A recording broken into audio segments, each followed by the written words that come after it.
গাড়ি বহরটি রওনা দিল জাতীয় সংসদ ভবনের উদ্দেশ্যে। যেমনটি দেখছেন যে তাকে বহনকারী গাড়িটি এই মুহূর্তে ধীরে ধীরে এগিয়ে আসছে গুলশানের দিকে এবং এখান থেকে এয়ারপোর্ট সড়ক হয়ে চলে যাবে ঠিক জাতীয় সংসদ ভবনের দক্ষিণ প্লাজায়, যেখানে এরই মধ্যে হাজার হাজার মানুষ কিন্তু জড়ো হয়েছেন।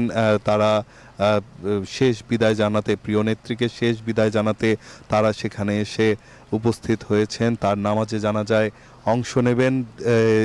প্রিয় এই নেত্রী যাতে পরকালে পরপারে যাতে ভালো থাকেন সেই মাগফিরাত কামনা করবেন, দোয়া করবেন, এমনটি কিন্তু বলছেন। এবং যেমনটি জানেন যে দীর্ঘদিন অসুস্থ ছিলেন তিনি, অসুস্থ থেকে ভর্তি ছিলেন এভার কেয়ার হাসপাতালে।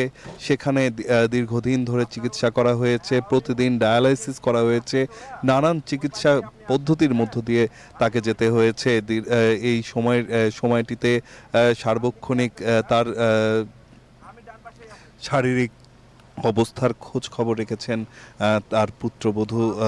তিনি সরাসরি সশরীরে উপস্থিত হয়েছেন। এর আগে ছিলেন অনলাইনের মাধ্যমে, যেহেতু তিনি একজন এই চিকিৎসক যেই টিমটি ছিল সেই চিকিৎসক টিমটি এর একজন সদস্য ছিল। যেমনটি দেখছেন যে গাড়িবহরটি এই মুহূর্তে ঠিক আমাদের সামনে দিয়ে আসছে এবং আইন শৃঙ্খলা রক্ষাকারী বাহিনীর উপস্থিতি দেখছেন যে যাতে কোনো রকমের কোনো অপ্রীতিকর ঘটনা না ঘটে।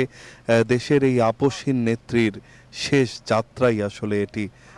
যেমনটি দেখছেন যে পুরো এলাকা এরই মধ্যে কিন্তু আইন শৃঙ্খলা রক্ষাকারী বাহিনী যান চলাচল নিয়ন্ত্রণ করছেন। পেছনের যেই বাসগুলো রয়েছে সেই বাসে রয়েছেন তার ছেলে তারেক রহমান। তিনি সেই বাসে করেই তার সপরিবার এবং দলের শীর্ষ যারা নেতা রয়েছেন তারা কিন্তু সেই বাসগুলোতেই আছেন এবং এই বাসে করেই কিন্তু শেষ বিদায় জানাচ্ছেন প্রিয় এই নেত্রীকে। যেমনটি দেখছেন যে আমাদের সামনে দিয়ে গাড়ি বহরটি ধীরে ধীরে এগিয়ে যাচ্ছে। ঠিক গুলশান ২ নাম্বার হয়ে বনানী হয়ে গাড়িটি যাবে এয়ারপোর্ট সড়কে, সেখান থেকে চলে যাবে এই গাড়িবহর